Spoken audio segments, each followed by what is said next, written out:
Go ahead. Good evening. Salutations. Oh, actually, I got a countdown still. Hello. Wow, we sound like a bunch of professionals here. I never claimed to be professional. Yep. Forgive me, I'm still going over notes for this. You made notes? Yes, actually. That sounds about right. In the 30 minutes I had leading up to this, yes. I started taking notes on the article. Yeah, that's fair. That's fair. Did anybody else make notes? You didn't need to. Yeah. I'm just curious. So, who wants to get this particular pork train rolling?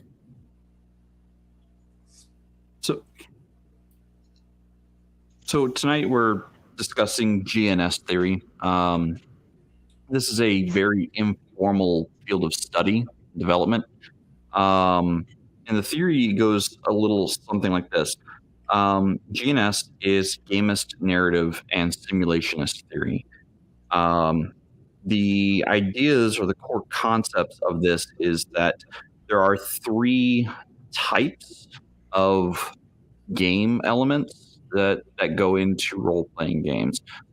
There's the gaming aspect where it's you're rolling dice, you're checking stats, and you're trying to make your stats better than the opposite side's stats. And you're trying to reduce their numbers before they can reduce yours. That's the gamer side of it, or the game side of it. The narrative side is you're trying to build out a world or character designs or motives that fit within a consistent driving force. You're trying to make consistent characters or consistent concepts in your character and the world around you to drive home a narrative aspect. And then there's the simulation side of the game where everything within the game is inspired by some form of source, and you're trying to stay true to that source and everything about that thing. So if you're running like Forgotten Realms, everything is, Forgotten Realms related. Like it is, this Forgotten Realms is the simulation. And you try not to deviate from that. So that's, I think, what we're mostly trying to talk about tonight. But forgive me, because I don't fully understand the concept, because I try to be in the middle of all that without ever realizing that this theory existed, if you can call it a theory. I have to agree with you there. There's a time and place for everything in a role-playing game, and trying to shoehorn it into one of the three takes away from it, I think. I think some of the best games that I have played in and run myself, and I've even gotten feedback on from at least one of my players on this exactly, that the way I run my games, it's I design it in such a way that I have all three elements built in without attempting it. And I guess that could be because I've seen how games are designed through module play, through reading Dungeon and Dragon magazines for the years I've read them. And I think it also comes from very good game sessions that I try to have all three aspects within the game. And maybe I don't know what stemmed this this concept or this theory, or when it was developed, but it seems to be that most current games seem to be leading away from the gamist side of things, where things are more narrative and simulation based. I don't know what your guys' opinion on that is. And in that, I mean, look at 5e. how hard is it to actually kill a character? How difficult is it to actually make a character perma-dead? Very. Well, Yeah, go for it. I can Possible. No, I disagree with that, Shadow. I can kill a character if we do it by a certain rule. Like all systems out there. Okay, no, just core rules. Core rules. What rules? No You additional have side rules. Okay, you knock them down to 0, minus 1, right? Sure. They have to make 3 rolls Uh-huh. to make saves. Once they fail each of those saves, they're permadead. If something hits them while they're on the ground, they already have 2 strikes against them. So if they roll on the they roll and they fail, they're done. It's not impossible to kill a character. Once you have a character down, Okay. then you're How if you difficult fail- is it though? not hard. It's not really hard at all. How many character deaths have you had at your table in 5e? 5e. Let's see. 1, 2, 3, 4, 5, 6.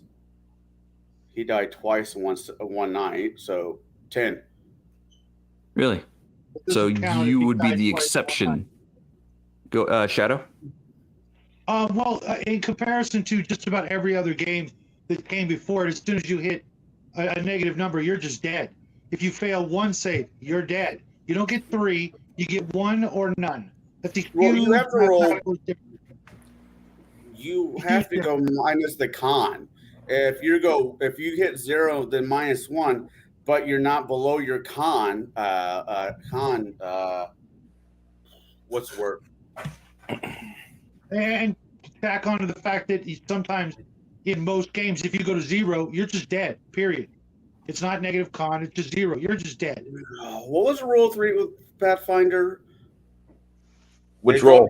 drop- Which roll?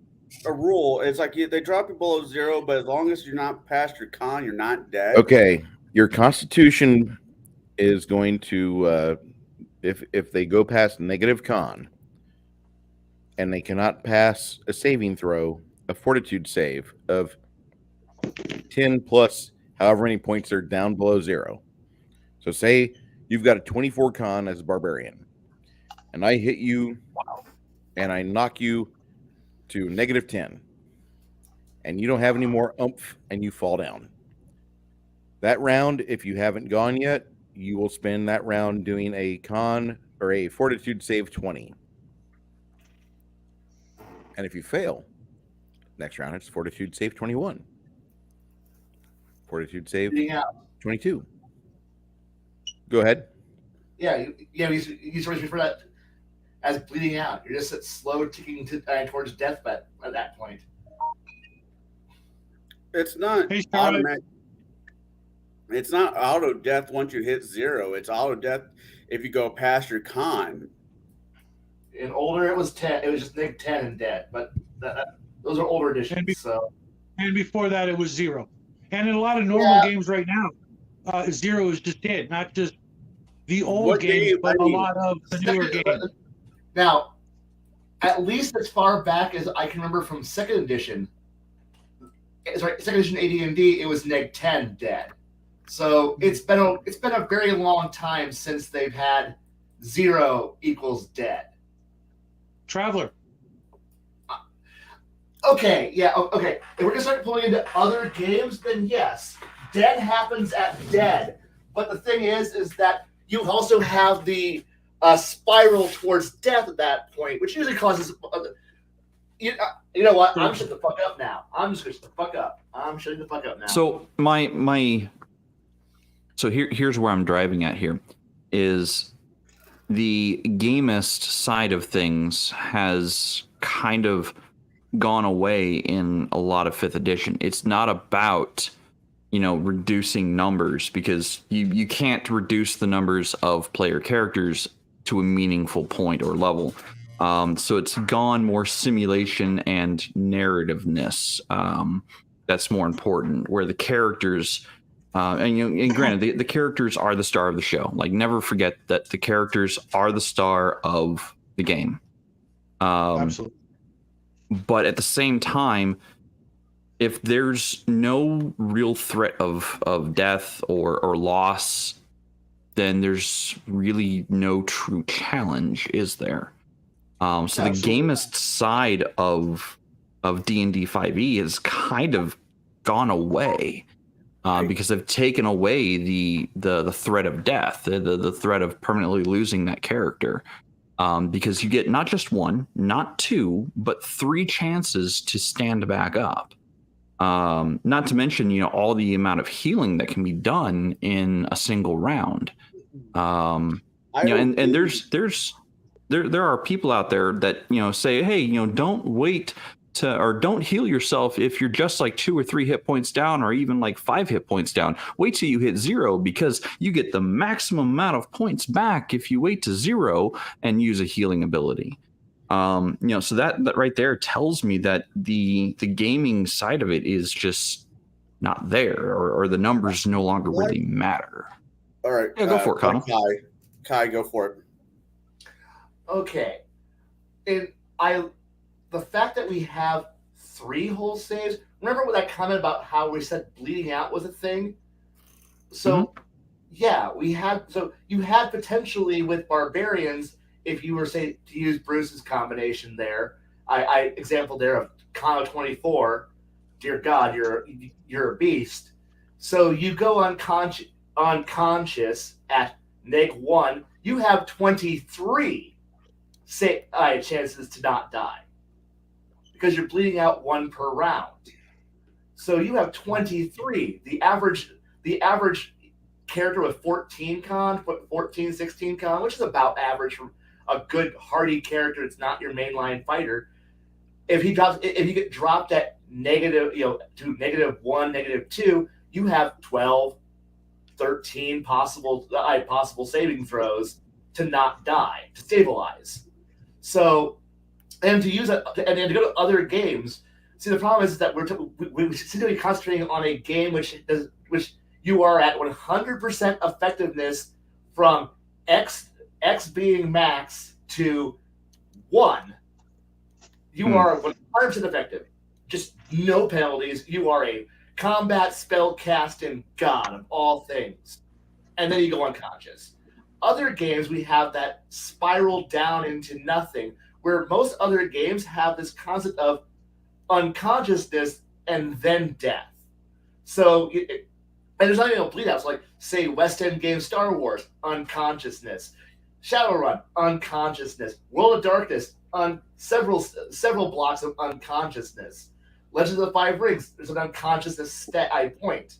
There's points where you can get dropped to that is not auto death, bleeding out, where you're now merciless, where you're now at the mercy of the elements, needing friends to help you, but you're not worthless.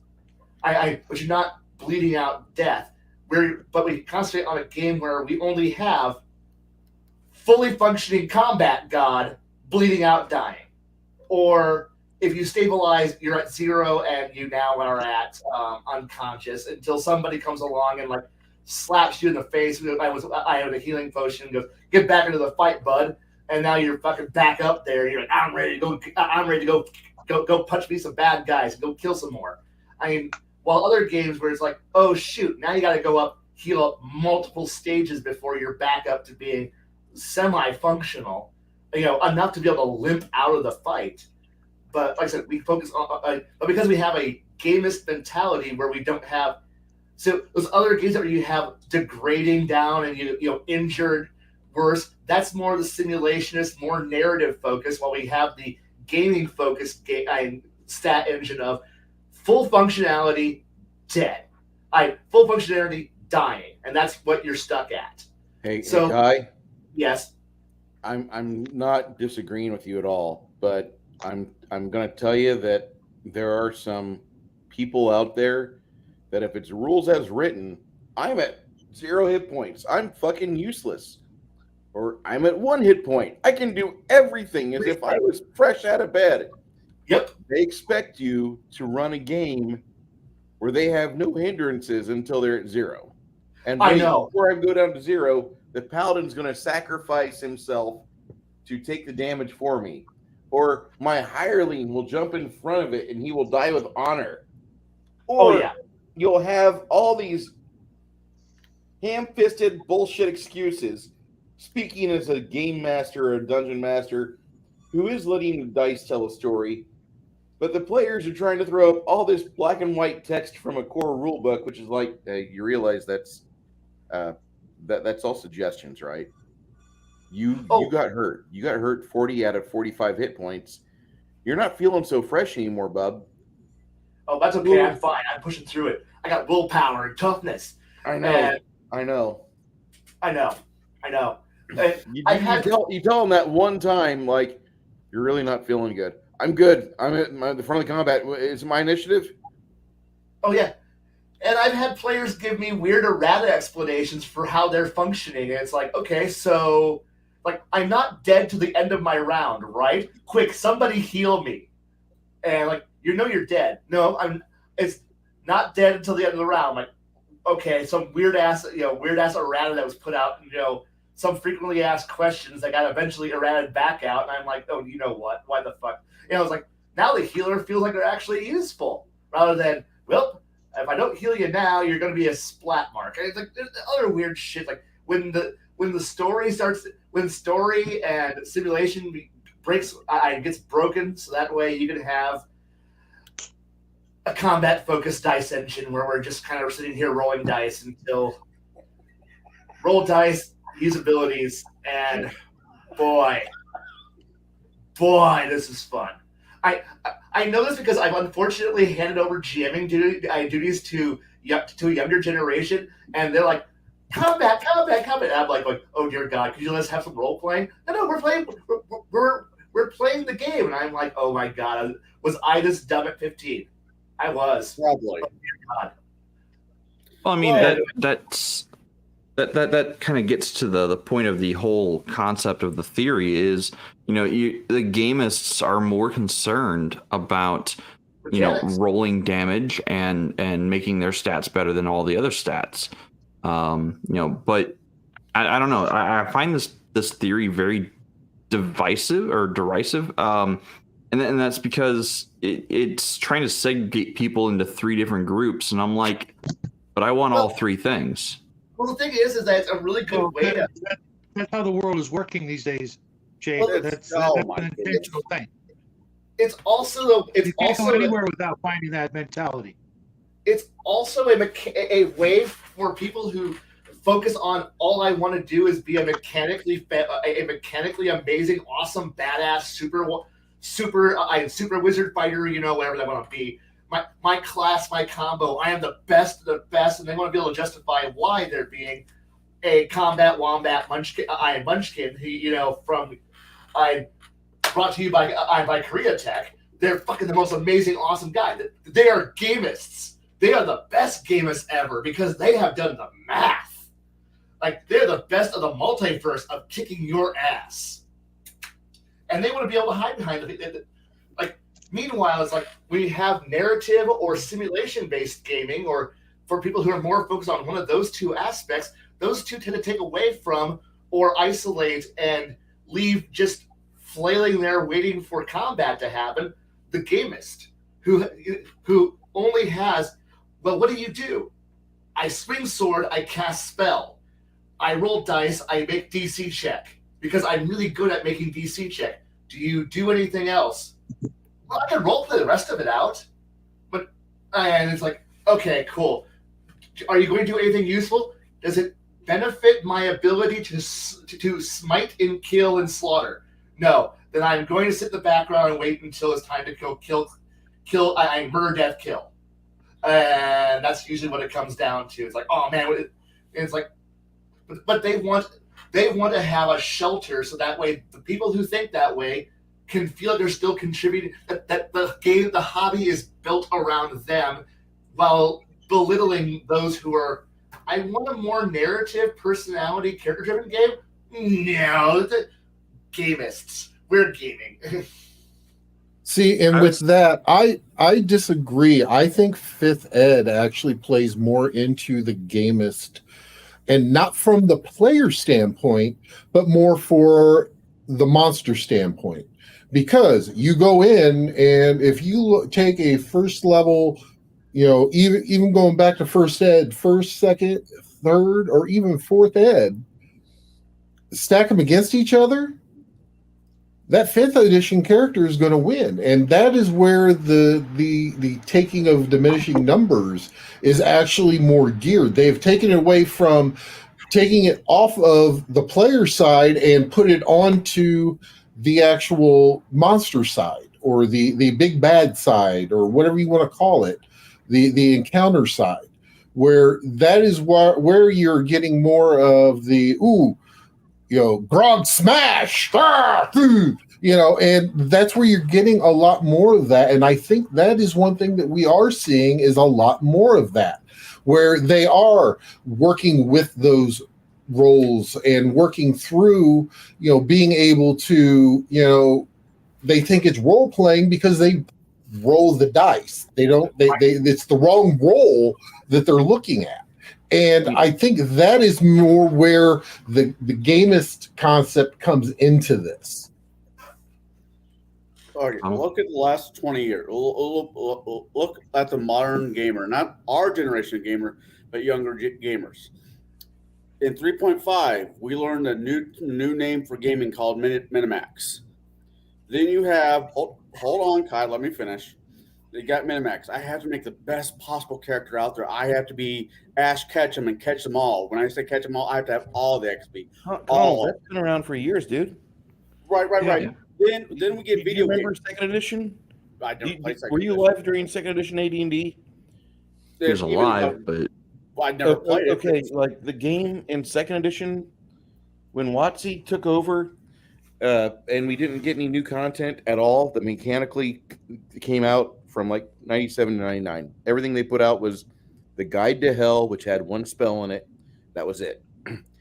So all these people playing Second Ed, they would pull out the Drow's Handbook, the Fighter's Handbook, the Player's Handbook, the Combat and Tactics, which sucked. And they would pull out other books, and they'd try to min-max. And they'd try to take what should be about an hour-long character creation cycle, and they'd stretch it into 3 or 4 or 6 hours. I don't know why, because it doesn't take that long to transpose numbers from book to character sheet, but you had that. You have nothing that's changed from Second Edition on. Maybe even First Ed. Shadow could possibly even...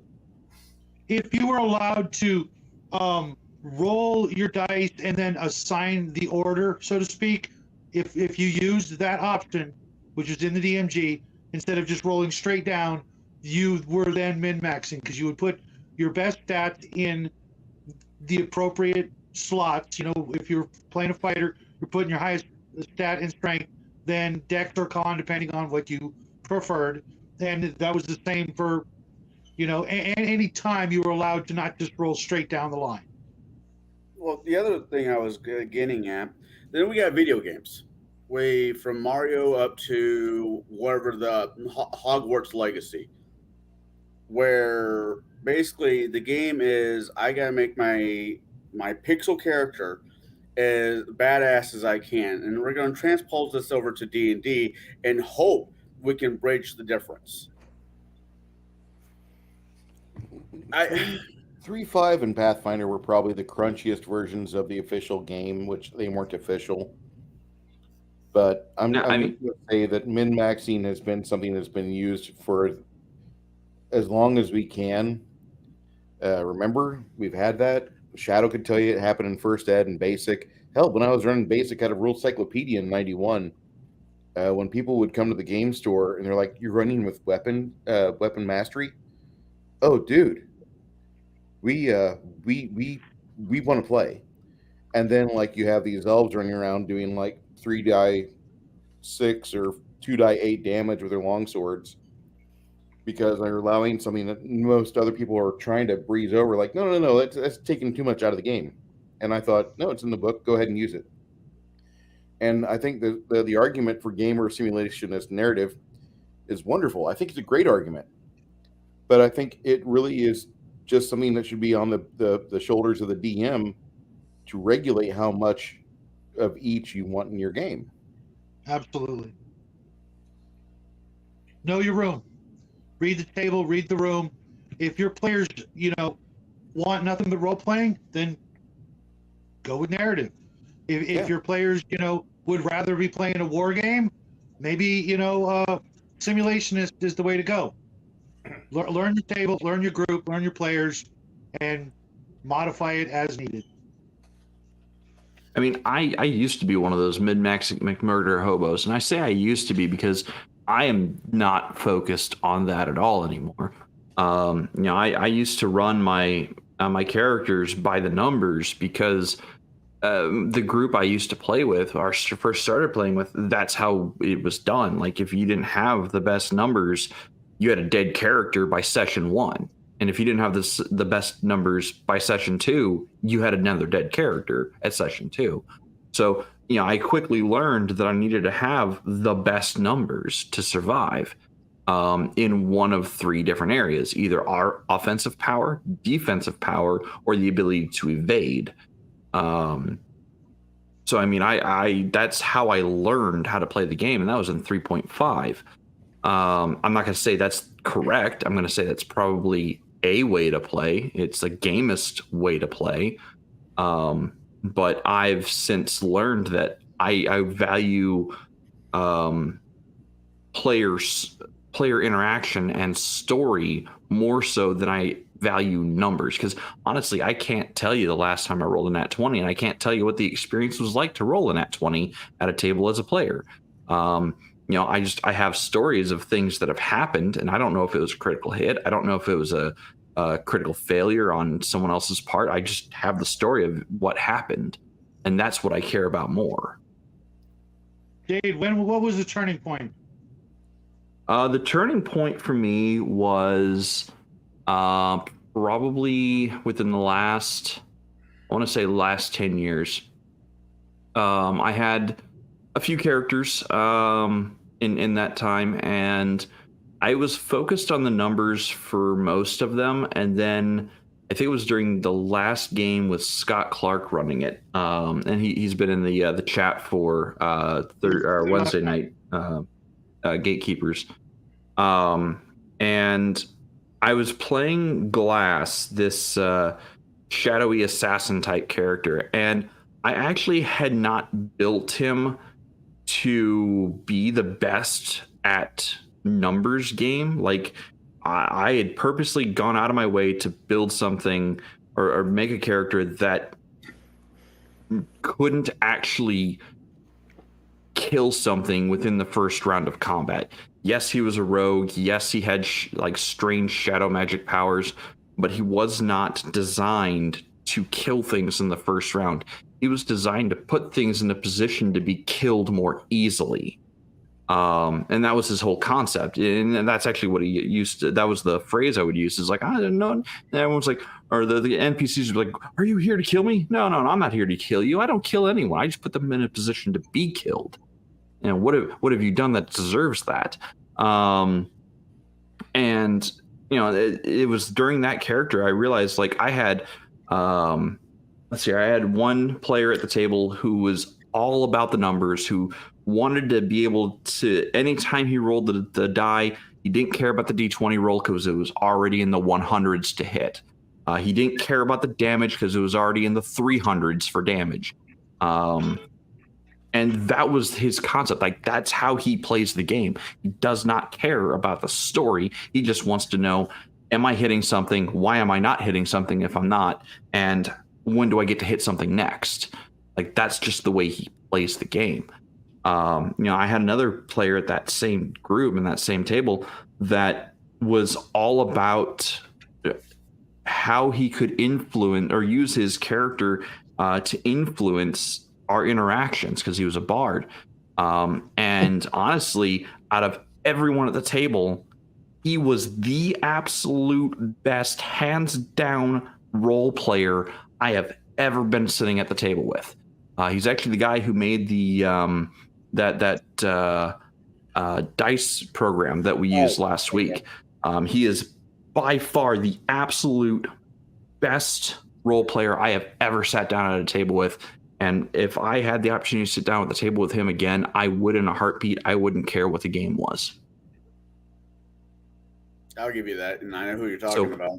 it was him and the way he played his bard character that was the title or moment, the moment that I'm like, I need to be playing like that. That seems more fun than what I have been doing. Because if all the years I played where I was the numbers character, like I would roll dice, and yeah, I'd have my moment of, oh yeah, this is critical hit. I killed the guy in one hit, hooray! And then the whole rest of the session, I was bored because I wasn't doing anything. And then that's what really drove the point home to me. It's like, I am playing the game wrong because I'm no longer having fun if I'm not rolling dice. If I'm not rolling dice and I'm not having fun, why am I here? And then it just kind of clicked over. Oh, because I'm supposed to be doing that. I'm supposed to be role playing, not role playing. So yeah, I will say there was one other event in your life that actually helped push that over too, and it was probably the greatest thing that could have happened to you. And she's upstairs probably right now. Actually, because no, she's at class. But she also, his wife, is also a very good role player. She will she is. role play out everything. And I think with that gentleman and her kind of combined, that's where I started to see the switch, the shift. Yeah. I've played with Jaide and at tables with Jaide, and I see your point. I definitely see where you're going with this. But I have to say, some of my favorite memories of watching you play is beating that poor schmuck with the boat, or rolling a nat 20. Rolling a nat 20 and Bruce pulling out the how fucked is this guy side cards. You blew off his fingers. So I didn't blow off his fingers. That was against an owlbear. I was running a gunslinger as a playtest for Pathfinder 1E, and I blew a hole through the owlbear big enough that when it fell on me, it fell around me instead of on me. So yes, I can understand your argument that we should take more time and actually role play instead of just rolling the dice. But there is definitely always an argument that sometimes picking up a set of dice and rolling it out and having random fucking events like that, between beating the shell out of somebody with a foldable boat, me tricking a fucking red dragon out of its horde by using a wand in a bluff check. It's going to two-stick memories with you, because I rolled a nat 20 and Shitbird McGee rolled a nat 1, and this is how those stories are told. So saying one is better than the other, I don't agree with. I think there should be a happy medium. I agree. There should be a happy medium of it. And to Baron's point, my wife actually, she didn't start playing D&D. She started with playing Vampire the Masquerade and Mage the Ascension. That's where she started playing RPGs. So you're right. She is more of an actual role player rather than a role player. So yeah, I would agree with you, Baron, on that. We've both been doing a side hobby of DAG here for decades. At least for me, it's going on 2 decades. And it first got brought up to me as, you have to speak in character the entire time. How often I've gone to more events than you have. How many events have you actually seen people, try to speak in Old English? And this is a different type of gaming. It's not about speaking in accent. It's about speaking in character. Accent is different from character. Like if I was to play, you're right. If I was to play, I don't know, a Denshar, I'm not going to speak in a hissing voice all the time. Like he was a catfolk person, a reformed Rakshasa, who was actually a member of the Bastet race. But I'm not going to speak in that purring, hissing voice all the time. In fact, I never did. I spoke in my normal voice, but I always spoke in character. Okay. So accents are different than I wasn't meaning. speaking I know which way I was going with that, and that I wasn't mean, the direction I was going. some people have a hard time maintaining an accent or a voice. I mean, Mhm. I could pull off Marvin the Martian for about a good 45 seconds. Marvin the Martian for over 10 minutes of monologue. Good luck, fucker. It ain't probably gonna happen. I would love to. But I do not see exactly how we can have this extended conversation in this voice with that level of immersion that I'm dipping my fellow players in. I mean, if I'm gonna write a character and have a voice, I'm going to be using like language shortcuts in my box text. I'm going to be truncating words to give it a certain sound or accent, because I'm gonna fool my brain into reading it in that method, or prepping my mind by reading it in that method, and then I'll have that voice. But that's only if I'm the game master, not the player. Yeah, you gotta be careful with your accent. Sometimes you get kicked out of game for being a racist liberal. Huh. Anyway. Kai? Can you guys hear me? Yeah. Okay. Absolutely. Then Kai must be tired. Oh no, I can hear you. I'm just being quiet. That's all. No, Matt Boyman asked if you were okay. Oh no, I'm just I think what we just hit upon was the fact of what the game engine, the game that we're playing, tends to bring. Since a lot of us started with the most mindless of all games, which really is just Math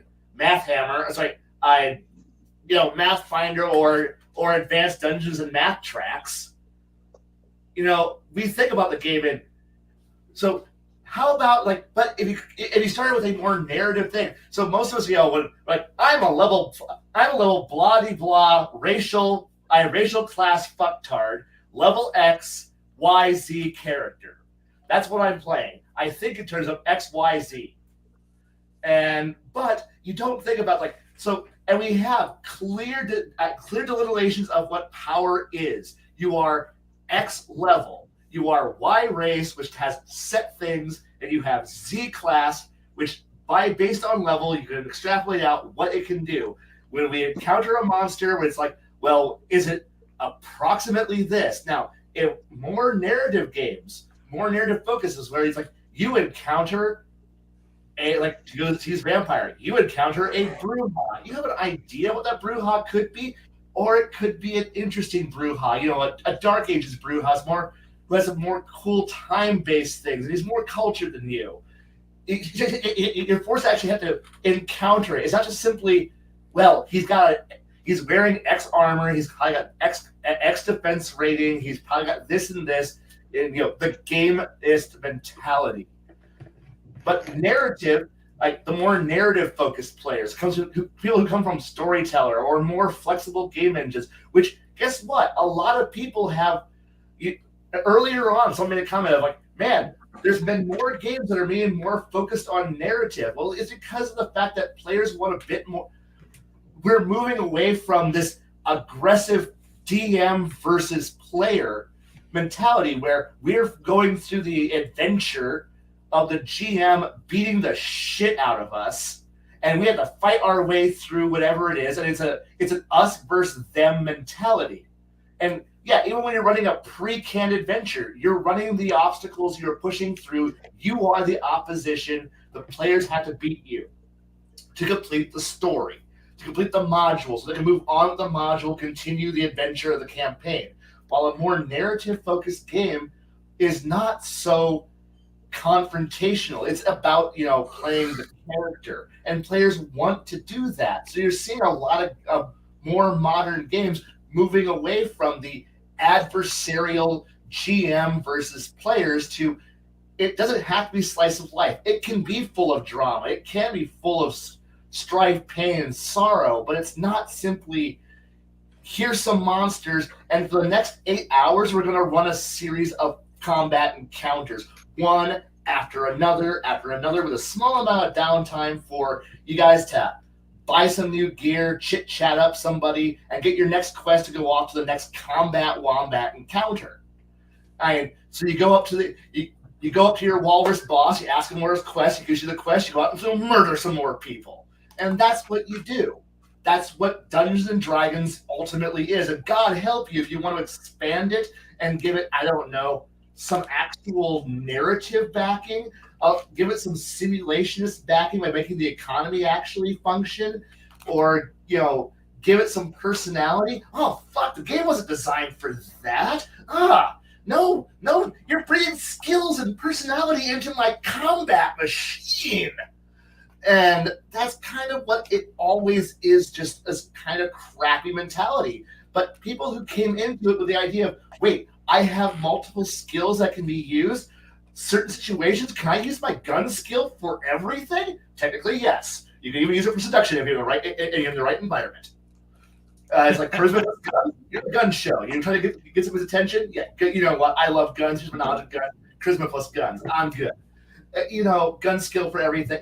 The idea of being flexible. But unfortunately, we always default back to this game engine where it's like, no, everything is static. This is what you roll. This is the skill. This is the stat that powers the skill. This is what allows you to have the set bonus to attack. This is your set damages. Good luck and good fucking luck. And that's so. Listen, a lot of people are moving away from that because now they kind of want to have a bit. GM is setting the environment. GM is setting the encounter. Players want a bit more input than simply sitting there on their asses, holding their hands, waiting for their turn so they can roll their dice, make their combat action, and then go back into standby stooge mode where you just sit there for the next 25 minutes waiting for your turn to go move 5 squares on the map, make your attack rolls, make somebody make a saving throw, roll your damage, and then go back to sitting there and spinning on a goddamn thumb. And I kind of want. I really wish you could have seen some of my actual games. I ran a 25-year campaign with almost no combat. That's great, but I guarantee you, if we're gonna go play some Dungeons and fucking Dragons, I guarantee you, it's gonna come back down to 9 hours of fucking combat. And that's how it always fucking is. And I'm tired of that. See, that's the thing. See, the game I was playing, it started out as D&D 30 years ago. It evolved to where we were using, we would change actual systems until we ended up with, something more or less our own. And, combat was, like when we were playing in Baron's game last week, like I was told, if you get into combat, you've kind of done something wrong. Right. It's more of a different thing than anything else that's on the market. Let's put it that way. Okay. Now the problem here is that we are veteran gamers who have been playing for a long time. So of course we're going to be this way. Unfortunately, I've had the fortune and misfortune of playing with a lot of new people routinely and regularly, and it does always hey, new game, awesome. Maybe we're going to it's combat, and I get excited going, hey, new character time. I actually get to play a game, and it's just combat, and I suddenly stop. I lose interest immediately. I know that's how almost every game master, unless I'm going in to say, hey, we're going to play an actual campaign of some Mage the Ascension level shit, or some Vampire the Masquerade, or some Legend of the Five Rings. Oh man, we're going to get some actual story. Oh, plot line, character, or interaction. Oh, this would be fantastic. But if I know it's like, hey, I'm going to run some Pathfinder. Oh, good. Well, yeah, you know me. I'm my favorite game of all time is Amber. Do you really picture me doing nothing but combat in Amber? I understand that, but I'm now used to. I go to game stores or I sit down at other places and I go, hey, someone's going to run a campaign. Cool. I get to play a game. I get to be excited for a whole once, and then I get to it's just combat. It's just going to be combat because that's all the game ever supports. So for the gamist, for the person who goes, I'm just here to play a game. I'm not here for the narrative. Narrative is hard. I don't know how to tell a good story. Simulation, fuck, I gotta actually understand how the world works in a good simulation. No, so the game gets pushed straight into game because game is easy. Rules are easy. Manipulate rules, simple. It's the bargain basement, low barrier to entry. Congratulations, you read a rule book, you know how mechanics work. Because you don't know how to function as a human being, dear God, social hard, and figuring out how to plan 3 steps ahead. Fuck, I fail at chess. I don't know how to do this. And this is why we always end up with, you might as well just throw simulation out the window because fuck, that requires math. Holy shit, that's hard. Oh fuck. And so it just becomes down to, oh yeah, and because you talk about economies, math, that's hard stuff, real hard. So it's either plot or game. And let's be honest, most people devolve into it's game. It's all about game and shoehorning you into horrible situations, and you just kind of ride the roller coaster until, well, I guess it's time for more fucking combat. And that's that's the game, right? That's what we're here to play is the game. And if we're not rolling, and if my character sheet is 99% combat stats, why shouldn't I be using this at every opportunity? And I'm like, I have better things to do in my life. Like, if you don't mind, I'm just going to sit over here and paint miniatures or draw until it's my turn to see the murder fest is happening. Because then I'll just poke my head up and go, okay, I move 4 squares over here. I cast defensively. I cast my 1 spell, get my bonus action. I'm done. I'm sorry, Guy. Fuck. Just break that. Hey, Kai. Not a single one of us is disagreeing with you. No. Right. But it's just that we're sitting here, we're really getting into it, and then that comment pops up, and we're done. I'm done. Right. See, the thing, I hate this fucking. I hate most of the fucking people who I game with. I literally hate them. I miserably hate them. I go to the sessions and I sit there and I go, man, here's all the cool things we could be doing, and we're not. I'm sitting here going here, and I'm here to drink soda, eat overpriced junk food, and roll some fucking dice. And then I'm like, cool, I have this cool backstory. I have this cool musical difference. I have all this cool shit I like to do, and 7 hours of combat. Fuck yeah! I'm fucking here. This is the greatest thing. And here's your XP. Yeah! This is the best thing ever. And I go home. Does anybody else hear Sam Kinnison just right there? Everything. I'm just saying. I hear, it's like I hear Sam Kelson or Sam, whatever his fucking name is, Innocent. coming out high. Ow! Ow! Ow! Ow! Yeah. That's his emotion. I'm sorry. It's all right. Kai. Every time I quick play a story game, Wait, I before you ask that, and I just hate this. And I go into stores, listen to people talk, and I'm like, oh, there's potential here. And then it gets crushed. And I'm like, oh good. We're all fucking miserable here. Welcome to just purgatory. I swear when I die, I'm gonna end up GMing for a bunch of fucking assholes like this for eternity. And I'm gonna be okay with this, because I'm gonna make them miserable. As miserable as they're making me. And it'll be great.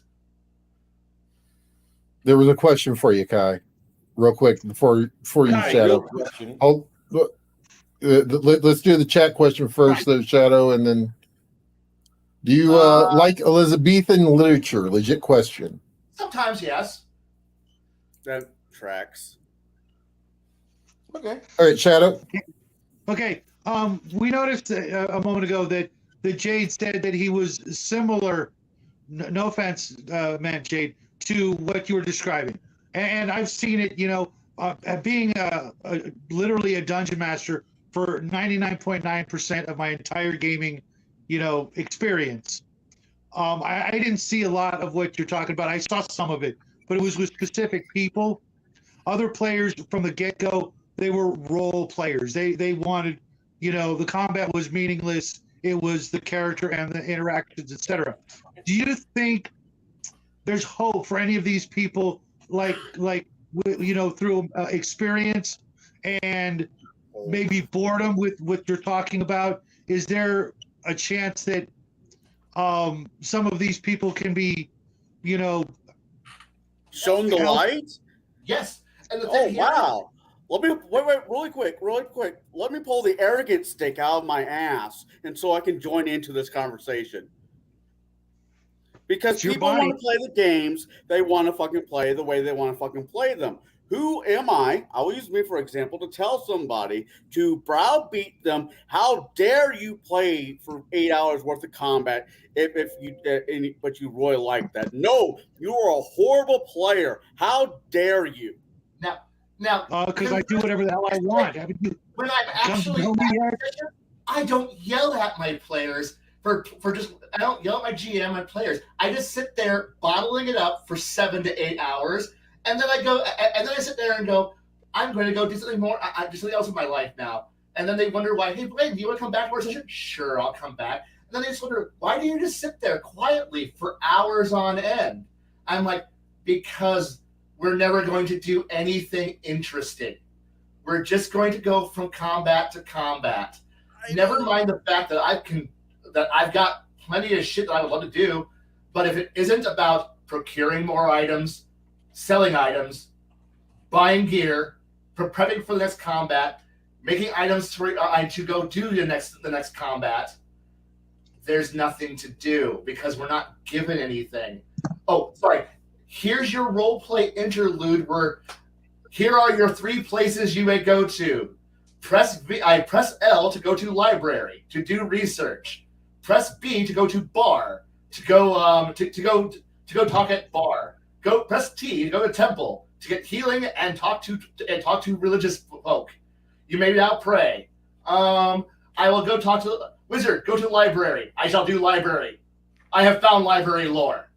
Bard. I go to tavern. I roll tavern lore. I have talked to drunks. I now have tavern lore. Temple. I have talked to God. God has given me pointers. I shall now go out and do God's work and role play out that. And that is legitimately. I shall go to merchant. I am. You go to merchant. Merchant has items. You may now trade gold for items. Sell items to get more gold, so you may buy more items. You may also get advances like apothecary to buy potions and scroll master to go get scrolls. And but you only have 1d4 randomly generated item scrolls. None of them are useful. You may now spend your money on items of no value. This is some grand fucking. I get where you guys are coming from, and maybe it's my blindness to the situation. But if I'm bored in the campaign, if I am utterly fucking bored in the campaign, I will get up and fucking leave. If the campaign does not interest me, I will say, hey, I'm out. Thanks for the invitation. I'm out. And I've done that a lot. But the thing is that if I just keep walking away from everybody, I will end up where I'm almost at now, where it's like, wow, everyone's out having fun. Man, I have chosen to not have fun. So I will choose to not have fun with people than to not have fun by myself. Well, don't worry. Here in a couple weeks, Kai, me, you, and whoever else is dumb enough to come with us are going to go watch a shit show of a fucking movie and have some fun. And guess what it's called? Fucking Dungeons and Dragons, because we're already halfway fucking there. A movie, but the thing is, where I live now, I don't have the room to GM to have 6 to 8 people over and run a good campaign. I can't, and so trying to get people in a space that fits my schedule and their schedule is really difficult. So for right now, I don't get to have the ability to be a GM and run the way I would like to play. Instead, I gotta play with like blinders because I'm playing real life issue. details that might be a little too actual real lifey. And no. But so what are my options? Go to someone else's place, play under their rules, play under their schedule. Go to a store, play by their rules, play by their time limits. No, thank you. So therefore, I go and subject myself to other people's ideas, and then go, I don't want to do this. Let me introduce you I'd to. rather just be miserable in person than miserable by myself. I don't know if said gentleman lives in the Two Towers in Peoria anymore, but he has this great big room. You know, I can introduce you to, and you'll hear "Ain't Got No Luck, Ain't Got No Chance," or "Roll That Beautiful Bean Footage." One of those two things he does say a lot, and we'll give you room. We'll make it work. We will have a rehab for Kai area, you know, a little safe zone for him to run for him and his buddies, and the world will be a happier place. Probably would be, but I guarantee you it would not be Dungeons and Dragons or Pathfinder if I had my way. But you know what? Wait, What would it be, hold on Kai? a second, Kai. What would it be? Kai, I think if somebody said, I'm running Ultimate Spheres of Power, Ultimate Spheres of Might style Pathfinder. Yes, in a heartbeat. I actually do like that engine. That's because that is literally might as well be we're playing a different game entirely that just happens to have levels and D20s involved. The magic Spheres of Magic, which I have bookmarked on my computer because somebody else is running it right now, is just done. It is just Mage the Ascension, but in Dungeons and Dragons. So it's like, I'm going to play with your inferior, crappy, based on an ancient book no one's read, she spellcasting engine, and you go fuck itself. Or I'm sorry. Sorry, guys. Sorry. Go ahead. Or we're going to play some. I swing sword. No. There's some really cool shit we'd be doing. That's like some fucking awesome fucking shit and awesome details. Fuck it. This is what we should be doing. No, I run up there. I have my sword. I am a grandmaster in it. So I do a 3d10 instead of 1d10 damage. I am a grandmaster. I have put many points into being good with sword. I have rolled a number. It is currently 4 higher than it should be, for I am a grandmaster with sword. Does that hit your AC? No, for I have made myself grandmaster in defense. I have shield and good armor. You don't hit. Damn, my turn is wasted. Well, I cast my spell now. Did you make your saving throw? I did. Well, I did nothing of use. Excuse me while I sit here and go do nothing for a while. This is the grandest combat ever. Make your saving throw versus fire. Yay, fire. I made it.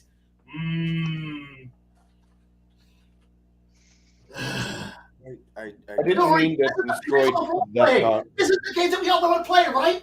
Sure it is. You fuck yeah. I think it's just really breaks down. It really breaks down into: is there different games that suit different people? Yes. Do all games suit everybody? No. Am I glad to be in a 8-hour campaign every other Saturday with Bruce? Yes. If I got invited to doing a 8-hour version of, let's say, Dark Heresy, which is mainly role playing, I'd be fucking ecstatic. Because Dark Heresy kills you quick. One bad dice roll and you're missing a limb. And I love that. The whole concept kind of reminds me of, there's 3 types of Magic players, or technically there's 4, but there's like one that wants to burn the world. The other one wants to, invade it with green hippies. The other one wants to make dead things coming back. And the last one, who fucking cares?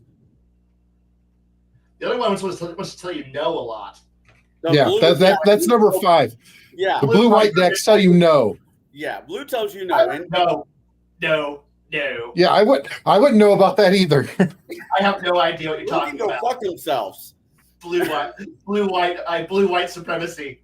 Mm-hmm. Right? He's not describing his skin in eye color, right? For more than 2.5 picoseconds.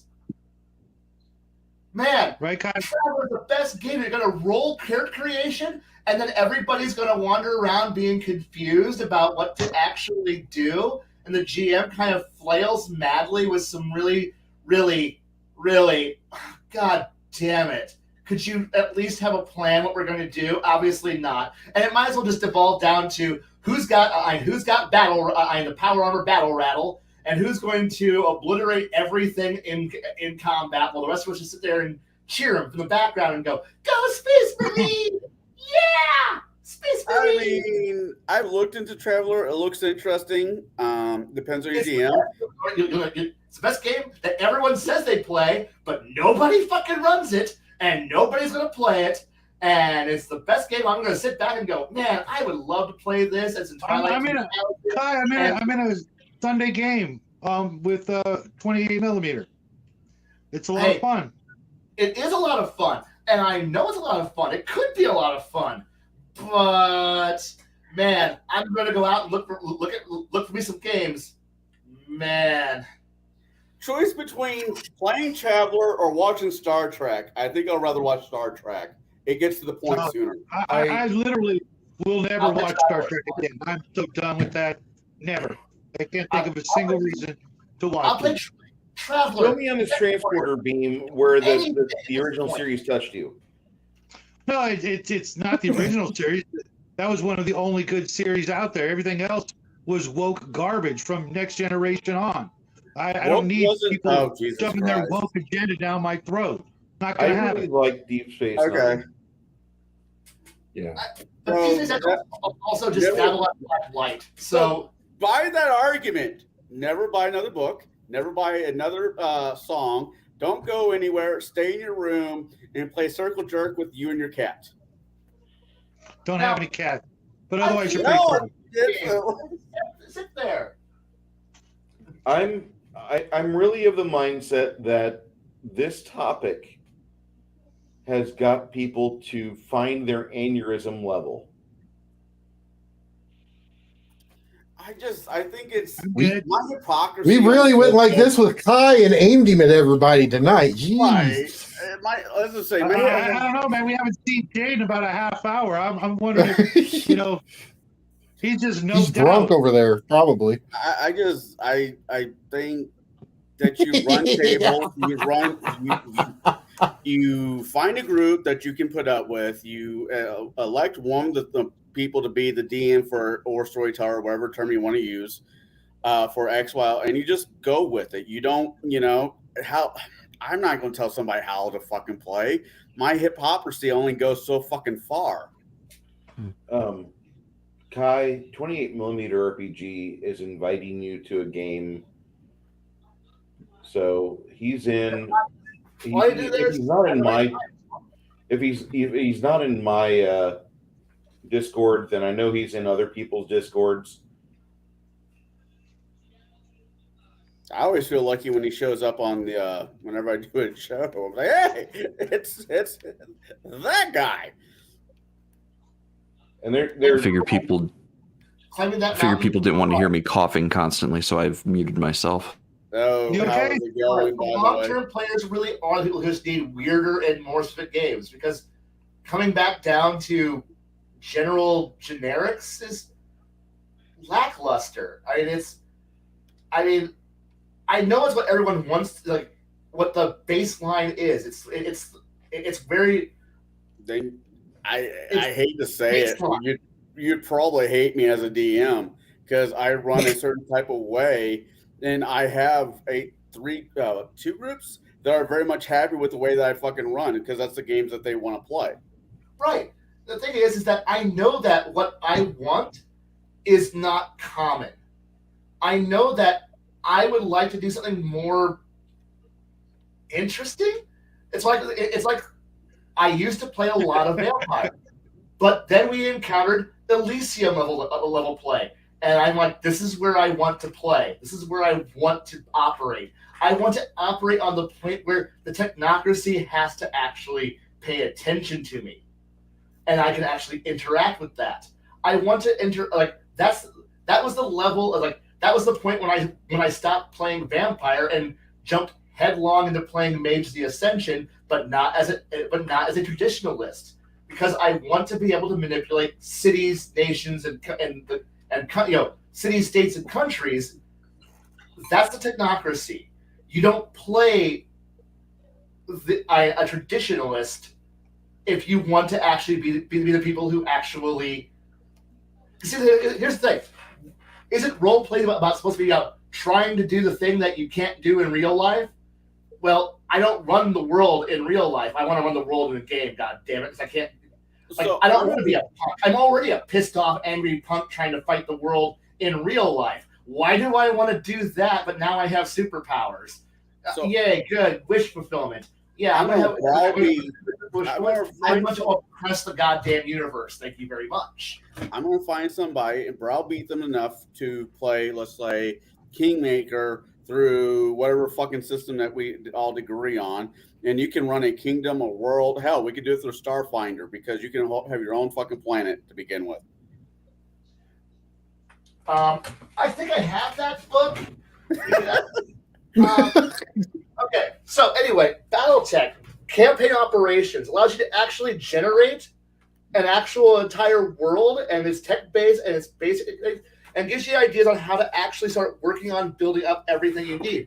Now, this is a simplified, actually slightly better version of the Traveler engine, which is an actually amazing system. System generation. What book was that? So therefore, if I want to mix that with Empire running, there's where's it at? It's over here somewhere. There it is. There we go. We got Imperial Starfire and Starfire, which great for running empires at major scale. Therefore, you could start by starting system, running with this, building with this, and then working out. Too fast, guy. Nobody can see that. A little bit of Traveler thrown in there. We got some other fun game that we just pull shit from. There's plenty to do that can make so much more awesome and interesting than simply here's a combat encounter. I'm like, oh fuck. Okay. No, what I want for combat encounters, I want to drop Harry Dresden, on a Borg ship and see how long it takes the Borg ship just to tweak, break apart. Because okay, at that point you're dealing with somebody who's the equivalency to a null character. That sounds like fanfic. It's like, so it's kind of like saying if you know the Caiaphas Cain series, like Jurgen, he's a psychic null. He causes problems amongst any psychic character. Great for like ruining psychic characters, demons, and Tyranid swarms, because he's just in the area and oh shit, Synapse I locked out and demons are now like, what, the warp? I can't do shit? Oh fuck.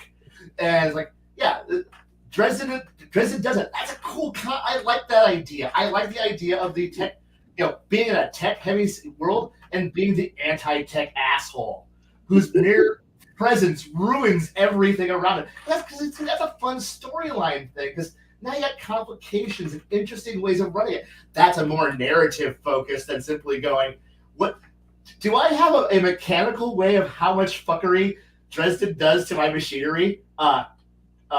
No, there isn't a mechanical set. Okay, there probably is somebody who actually has the rules for this, but I haven't looked that hard into any of the Dresden Files games because no. You're missing out. They're very well written. I guess I had the encounter with the Dresden RPG that's all about here's your keywords, and I was just like, no. Oh, the fate system for Dresden Files. I've been hammering through that one. It sounds like it's an interesting game style, but I would play it, but I would not run it. That would be a game I would not be comfortable running. The reason I think you should run it because it is written aimed at the Dresden readers. It's like, okay, question, Connell. How would you describe Butters? 5'6", curly, long hair, Glasses, short, roundish, loves to play polka. It has Plays a a medical mean degree. accordion. What? He plays a mean accordion. Don't forget that. He plays the mini Said that. accordion. As of right And he has a now, lightsaber. he has a lightsaber and a talking skull. And he also has a very big love affair with Arcana CRPG. Oh God, yeah. And he is in a 3-way relationship with werewolves. But That's You- brave. Bitters or Butters, the way they describe him in the books, typically he's very anxious looking. He's nervous. He doesn't look confident, unsure of himself. And they just took all those words I just used, and they use those. They make those words gamer statistics in that world. So yeah, Fate might be super simple for some people, but for the narrative gamer, it really works because it gives you that narrative gamist bam right there. No, there's no simulation in it. I think I made a mistake though when I played it. I was only on book 2 of the series. Oh yeah. The GM ran it, and I'm like, I have no idea what the fuck's going on here. Now, mind you, I stopped reading around book 6 or 7. So You got some catch up. There's a lot of things have happened. People have died. The race is what? no People longer. actually die in the series? I'm surprised. What? Yeah, people died. He died. Yeah, he actually started killing off a lot of the players. Woo! Oh man. Well, it had more weight when Freaking Morgan died. knowing. Errant Dragon's like, Starblazer Adventures is great space science fiction fate RPG, and it's also not published by Evil Hat. Wait, I'll we have to look into that one. actually have I'll a have to look into Starblazer that one because out there?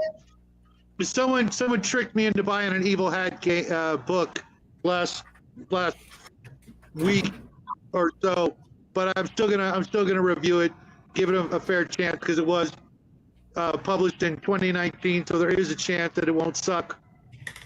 You mean I get to? Is there an actual role-playing game where I get to play this setting? This? Oh, this dude! Oh setting? my god, dude!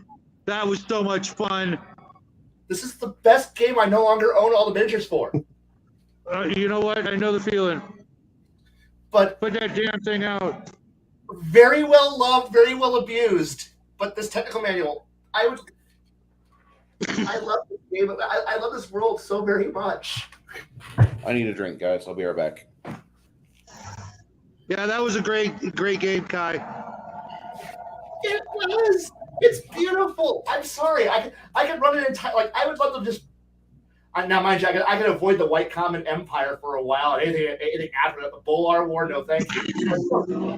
On the 1 year of the actual voyages, or the interim era, where that year of the gap between the end of the Gamelin Empire and all the fallout that could be happening that was expanded upon in the Reimagined series. I would love to just to have some fun out there with you don't even need to be the principal warship or even like an Andromeda. You can just run around on any a Borodino or something out there and having some adventures out out in the stars. Fuck, why not? No, whatever. I'm sorry. Wow, it's No, really you're coming fine. down. It's Dang. just, I'm gonna be able to make a snowman tomorrow. put down the cocaine. Don't give it to a bear. Don't give it to a bear. Hold on. Can you see that? Can you see that shit? Wait, you get snow in California? Yeah. Up Yeah, where I send live, it. yeah. Send Oh, it yeah. up here to Illinois. Don't send up the. No. What's wrong with you- you? Jade, I you own know two darn snow well dogs. Oh, You know that's darn well. fair. You know darn well it'd be water when it got there. Unfortunately, yes. If it goes through Missouri, it'll be mainly meth. I'm sorry for Oh. having misconception, gone off on a whole different tangent rather than thinking it was far different than what it actually was. I'm sorry. This time, I dare you to point out the video you didn't. What, misconceptions?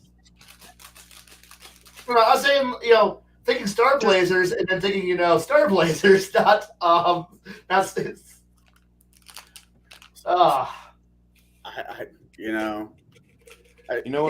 excited the idea that somebody might have actually made a good RPG for Space Battleship Yamato, and I'm like, yay! No, it's not. Oh, but I want giant space combat. That's actually fun. Lady, do you use Rifts or do you use Robotech? Because I think either would work. Macross 2? The Palladium game. Right, there's still a game that I think both Kai and myself are waiting on, which is actually the Honorverse made into an RPG. I want a good Honorverse game, and not the oh fuck, is it Battle Cruiser 3080. Adventure game. So I have somebody I game with almost every Tuesday who has basically made a variation of Honorverse. He hasn't turned it into an RPG game as of yet, but he's got the ships and he knows the story back and front. And I'm pretty sure if I browbeat him enough, he could probably put a story into it with it. So that could be a thing. There's so much story that could be done in that universe. I just hope Honorverse never goes woke. I don't think it ever will. I don't think enough people fucking read it to it for it to go woke. No, I don't think Weber knows how to write that way. That too. Weber cribs so heavily from certain sources. I don't think he would know how to. Come on, we need the adventures of female space Admiral Nelson, Lord Commander Queen of 3 or 4 systems. I'm not okay with this, but I'm okay with this. So Kai, I got to ask you this: Yeah. if you're playing in the Honorverse, Yeah. what type of resolution mechanic do you want? Do you want something that's more simulationist? Do you want something that's more gamist to reflect the naval actions? The thing is that yeah. Go ahead. Or do you? I'm just asking. The thing here is that I like the earlier books than I did the later books, because when it was still more. Hey, you took hold back when you still had to worry about, oh crap, a missile got through the laser defense clusters and hit and smacked into the ship. There's now damage on fire between frames 36 through 42, and we've lost the induction. One of the main one of the main coils is offline. Plus the sensors are down. That was the fun era of the books. When it started to move away from that and into Podnauts, sad. Much sadness. Quick question, because I'm probably not the only person. Maybe I am. What is Honorverse? Never even heard of it until now. It's a series of books written by David Weber it's the Honor Heritage series. It's pretty much a glorious adventure in with a space empire known as the Star Kingdom of Manticore. I think I actually have the flag over here somewhere. Yeah, I do. Okay. Yeah, so anyway, Star Kingdom of Manticore. And oh, okay, I thought it was a big one. I'm sorry, it's only a small one. I can't afford the big ones because they're big. I don't have room for them on the walls. But I mean, in short, you're dealing with this it's not empire, kingdom against a far bigger space evil communist France that's trying to launch a naval war to crush this small little kingdom because it needs more money to continue supporting its communist horrible empire, and other weird shit that keeps on happening. And then in the background, you have the Terrans in the background going, we could just sweep in there and beat the shit out of all of you. And eventually that does happen. But hey, there's a lot of fun shit that happens in this book series. It's a nice space it's a nice space lore full of people scheming and other weird shit happening and politics in the background and Grayson and sorry, it's Grayson. And like there's a lot of really weird stuff that happens. It's a fun universe. But if you know Horatio Hornblower, you know how this story's going. The moment you go, oh, it's Horatio Hornblower? You mean it's the retelling of Admiral Nelson's storyline? Okay, cool. And at that point, you go, okay, I now understand what I'm about to read, watch, and enjoy. And yeah, Captain Picard, the first 2 seasons. No, it's actually good. Oh, it's actually good. Plus, space combat isn't quick. It's quick, but not quick. Where you have like combat lasts for like 20 minutes to several days because of maneuvering. It isn't just simply you park your ships 2.5 ships apart, in Star Trek combat range because, sir, it's the Borg cube. It's 3 kilometers square. Quick, pull the Enterprise within 3 starship lengths of the giant cube of death, and we'll talk to it. And then it's like Star Trek, fantastical technology, everything's so great. First contact, ships are literally flying so close you can see the fucking windows. Hey! We leave First Contact alone because even the Millennium Falcon even fought against the Borg. Look, but the glorious super space commie empire was so high tech, has to go up into buttfuck range to do anything to the grand evil giant cube that's just flying there going, I am firing pew pew green bolts, and ships explode because I fire tractor beams. But like it looks cool on screen, but I'm sitting here going, dear God, it's all fucking shiny explosions for brain dead people. This is supposedly our high-tech, super-duper-de-ooper future? No, thank you. No, thank you at all. So anyone who goes, oh, the Borg are invincible, they have to fly up there to guy walks out and slaps you in the face range to do anything. Meanwhile, remind me to show you my Horatio Nelson walking stick one of these days. Nice. But the best part about reading the Honorverse is space combat takes place at stupendously long ranges. Like, it's insane how ranges are. And some of the fights are like, okay, we've predicted where that guy is going to be in like 35, 40 minutes. If we shoot on a ballistic ranges, like where people are like firing ballistically and watching ships just, like missiles just fly for like 45 minutes, and then ooh, shoot, bad shit happens. People die. It's a fantastic thing. Oh, and actual damage reports that actually sound more interesting than simply, oh, hey, daycare on decks 32 through 43, even though our ship only has 14 fucking decks. Fuck you, Star Trek. Man, we have 23 decks. Deck 28 is currently on fire. We don't even have that. Where did that deck come from? The Enterprise. Refit. Right. Mind you, let's see here. No, I would like to say no. Star Trek 5 can go fuck itself because this little book says no, it doesn't have that many fucking decks. But fuck you, Star Trek 5. Or the Discovery has a fucking TARDIS part inside of it. Ooh, space combat. Star Trek is so fantastic. Well, I don't speak for Discovery. I think that's a hot piece of shit that no one should have to watch. No. So move. I think we've covered the gaming side pretty heavily with this one.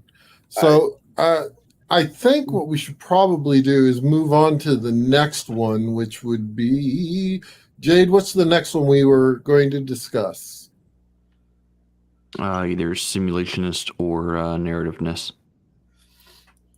Actually, because I think simulationist or simulationism is a good one to kind of roll right into here. So simulationism is a playing style recreating or inspired by a genre or source. So you're talking about like the Star Trek, the Conan, the things along those lines. Monsters and Bases? Yes. It goes beyond just that. Like you can also include like homebrewed genres or homebrewed game worlds or settings, and you can also include things like Faerun or Eberron or any of the named settings. Like you're playing within a setting, so you're playing within that simulation. Yes, and there's one that I'm going to reach back here and grab a book myself. This would be considered, Polis. Polis. That would be considered one of the simulationists because you're playing within the boundaries of a city. There's dungeons underneath the city. You're part-time adventurers. You go down in the dungeon for a few hours, come back up and sleep in your bed every night. So, real quick, wait, did somebody leave?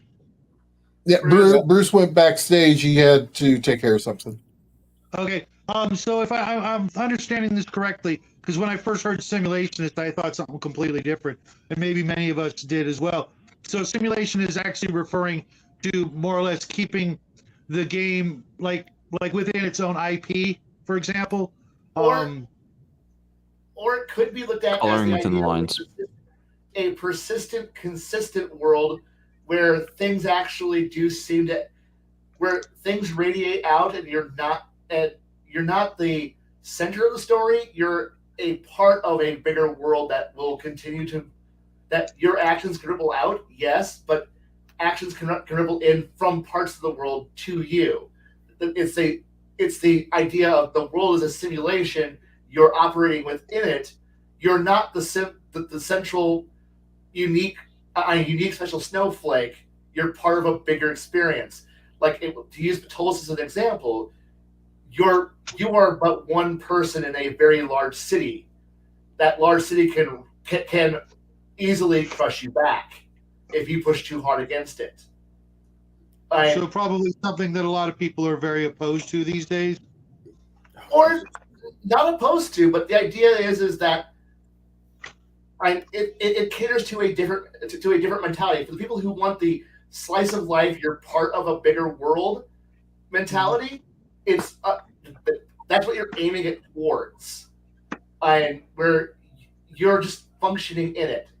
So yeah, so players might actually like the idea of a consistent world where, hey, you killed somebody, that has got consequences, and it changes the balance of power. You help someone, your your actions influence things in the world past that, and it lingers on.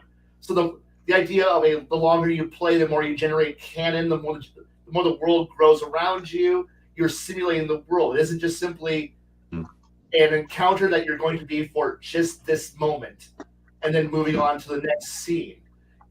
You're still leaving an echo of you behind you for as long as you're playing.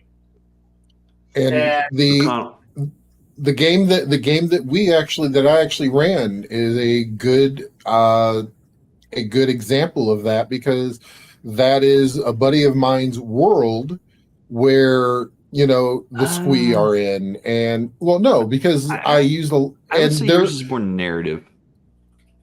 But the thing is that things were put in place in games before that for you guys to go to Glass to have to battle them and everything else. The reason I say it's more narrative is while we are playing in that world, it is not congruent material. Like it is adjacent material, and the narrative can be changed at a moment's notice. because of the Feywilds. The Feywilds can kind of rewrite huge swaths of that world at a moment's notice, and the players have to keep up. And that's why I think it's more narrative driven than simulation.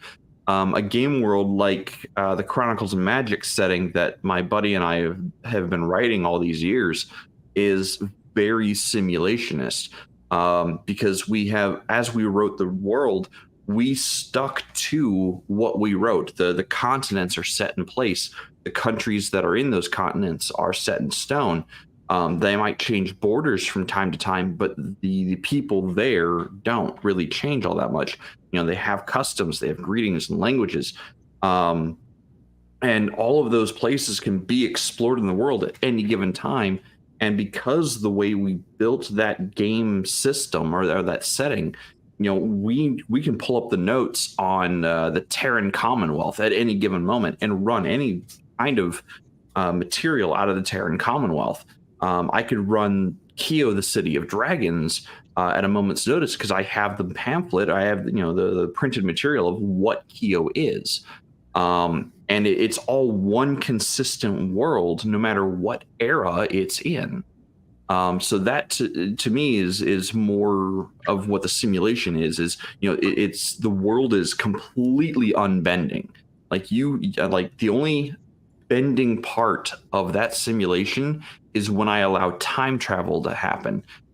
But am I really allowing narrative to overwrite the simulation, or am I running a parallel world?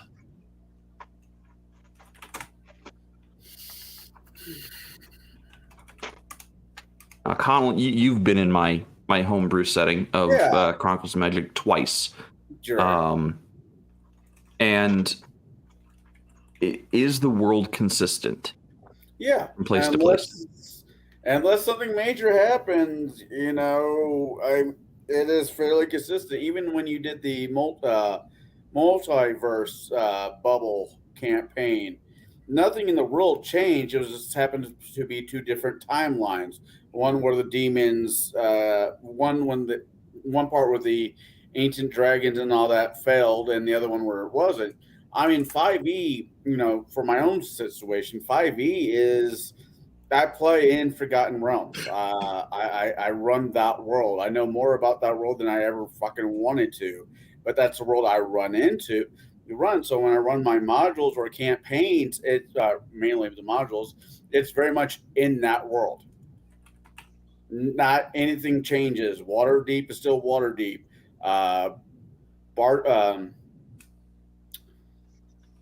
Gauntlegrim is still Gauntlegrim. I mean, pick somewhere on the map, and it's still in the same place with the same fucking people and putting up with the same fucking bullshit. And my argument against the Exalted World that Todd and Baron have both run is having played in 2-3 different games in that same game world. The way I experienced it all 3 times was different, and different enough that it almost felt like a separate world from the first, because none of the things that the characters in the first game that I played in had any bearing whatsoever on what was happening, even though those characters may have had some ability to influence what was happening to the second story, because we were in an adjacent area to the first story. And then this last story that Baron ran, we started out at the lab, and again, a lot of the stories that happen that I've played in that world, they all take place in or around the lab, and each time it's slightly different, and it's the narrative choice of the storyteller system that drives the game more so than the world and the player actions driving the what the narrative story. So that's why I think Exalted is very much more narrativism than it is simulation. I would say games more like World of Darkness are very much simulation by comparison to Exalted. Again, with Exalted, you could have things change at a moment's notice because you strayed too close to the Feywild, and suddenly your entire perception of physics changes. And that's built into the game. Like that is a part of Exalted. And because the Feywilds can do a lot of really kooky shit. And it's up to the game master on how they want to narrate what happens. Whereas in World of Darkness, pick your poison: vampire, werewolf, mage, changeling, or otherwise hunter. The world has set limitations. So physics is a thing, and it's unchanging. Yes, vampires do get celerity, and they can act faster than the human eye can see in a lot of ways, but they're still bound by the same basic laws of physics that humans are and hunters are. So to me, World of Darkness is very much more a simulation than Exalted.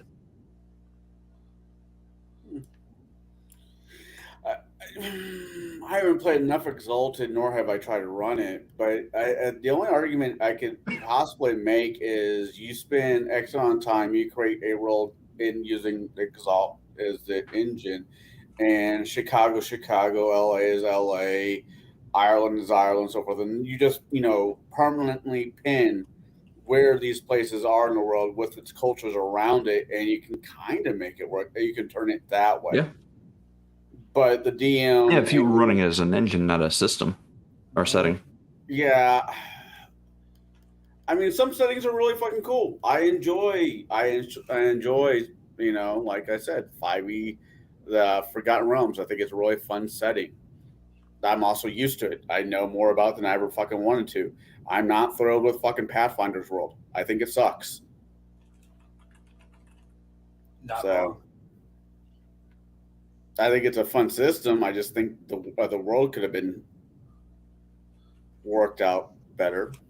I mean, even though I'm running more index card RPG material, I'm not really using the index card RPG settings like Alfheim, Warp Shell, Ghost Mountain, Vigilante City, or even Blood and Snow. I'm not really using the pre-built settings. It's not that I don't like them. I like the settings just fine. They're just not mine. And I prefer my own game world and my own setting and my own simulation, basically.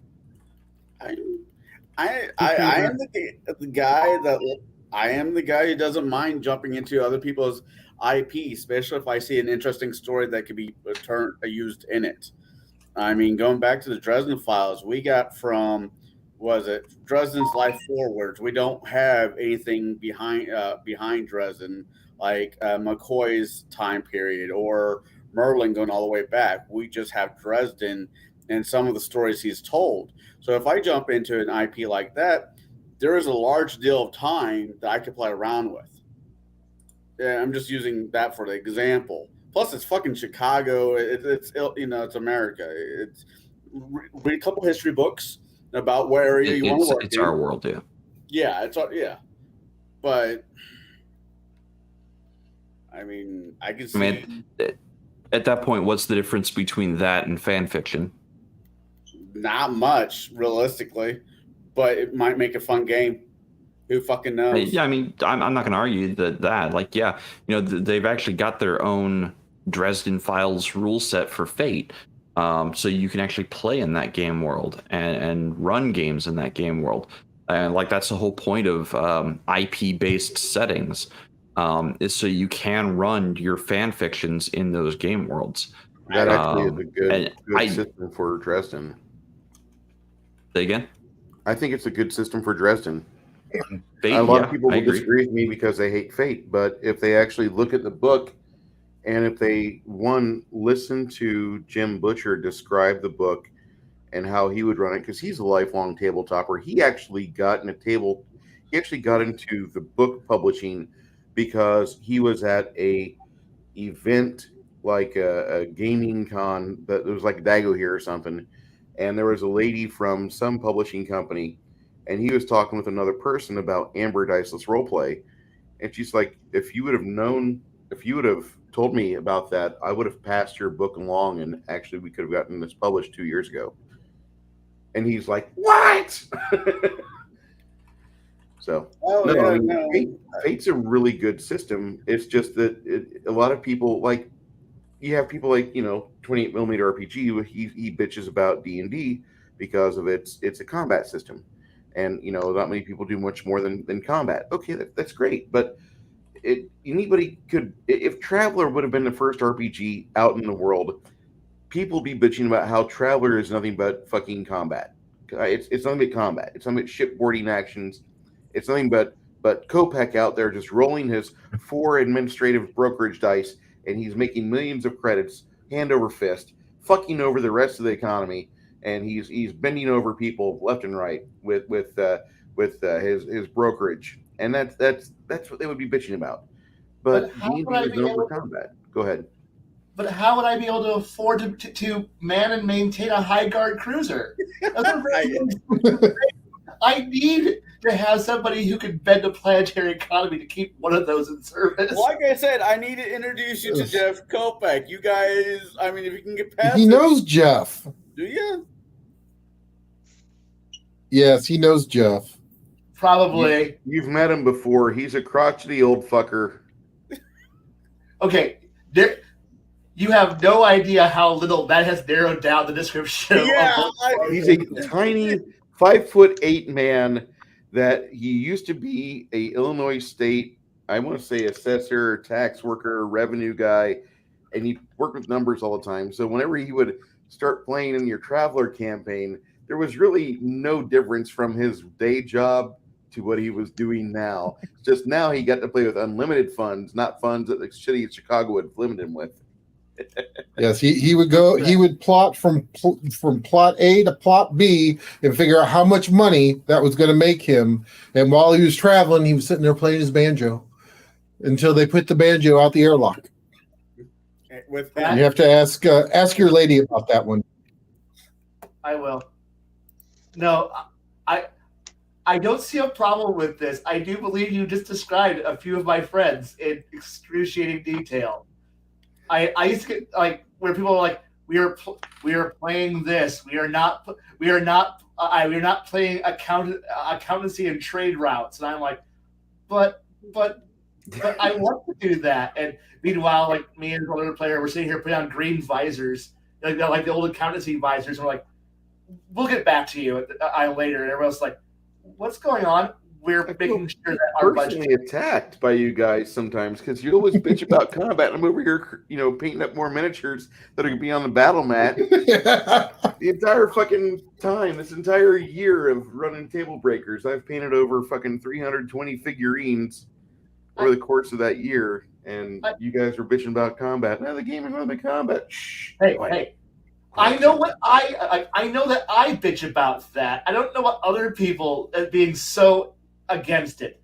I know I am, but then again, I consider it a lot of fun to be to figure out what payroll is going to be for the man of war the party has managed to get to figure out how we're going to pay the crew to and figure out our current supply usage, so that way we can continue to. So that way, when the GM throws shit at us, he's like, and then a storm knocks out half your food, and we're like, oh, good, we still have 45 days of food left, and we go to half rations. We can make it somewhere else. And the GM, well, your sales get tattered. Well, that's okay. We've made sure we have spare sail and canvas, and we've also hired a canvas maker. And I'm trying to make this more interesting. We also like the idea of making it interesting. You have now added more math that we have to do over here. And the GM, fuck you. And we're like, that's okay. We'll get to you our updated spreadsheets on expenditures later. And that's okay. fine. You know, honestly, if I would have known you, Kai, and we were all sitting down playing Pathfinder's Kingmaker, when it came time to do all the heavy paperwork, I would have just gathered it all up. I said, Kai, we're going to do combat over here. It's okay. I just want you to sit here, plunk, and tell us how much points we have for the next month. You do your thing, kitty. You do your thing, kitty, and we'll go do our thing. And I'll be okay as long as you don't drag me into combat that I don't want to be in. Go ahead. Right. Now, combat that makes sense in a story, I'll be like, yeah, I'm up for this. But random acts of violence, no. How do you feel about burning witches? I don't know. What have they done wrong? Why am I burning witches? They were witches in a wooden farmhouse. I'm just throwing that out there. What have they done? Why do I need to get out my inquisitorial pin? I don't remember. I just know it was Kingmakers, and we had to fight. What? I have more Aquila than brains, so therefore, why am I burning down the witches? Because they're bad and they had to go. Because they're witches. Because they're witches. Okay. So that obviously they're creatures of the warp. We must kill them. I understand. I understand now. Rules have been established. Murder must occur. Okay. Just wondering. I mean, it's just something I ran into in Kingmaker. You burned down a house full of witches. They were evil witches. Where's the problem here? Suffer not the witch to live. I understand this. Well, all the kill mutants and the warp, and this is the warp and heritage. Actually, thou shalt not let a evil witch to live. I know it's funny in translation. Correction. Thou shalt not allow a poisoner to live. Is the original. Yeah. Oh no, I'm quoting the order. The Inquisition for 40K, at which point we burn all psychers who aren't sanctioned, and the Xenos must die, and the mutant and the heretic. There's a lot that must die. It's great. Look, if you're telling me that we're operating under 40K Inquisition rules, we're playing a whole different game now, and I'm up for this. I'm so up for the idea of pulling out all my inquisitorial gear and going, let's start this fun thing. And if it ends with a small city on fire, that's okay. The inquisitorial seal says I'm allowed. So I think we basically all answered. I don't know if Shadow. The question was. I think we've slightly talked about it. I mean, the second part of it. I mean, the only thing. I don't know. I got nothing. I'm freshly out of cigars. I was told there was going to be one in the mail, and without my cigars, I can't think straight. Yeah, that or I need to go skiing with white stuff.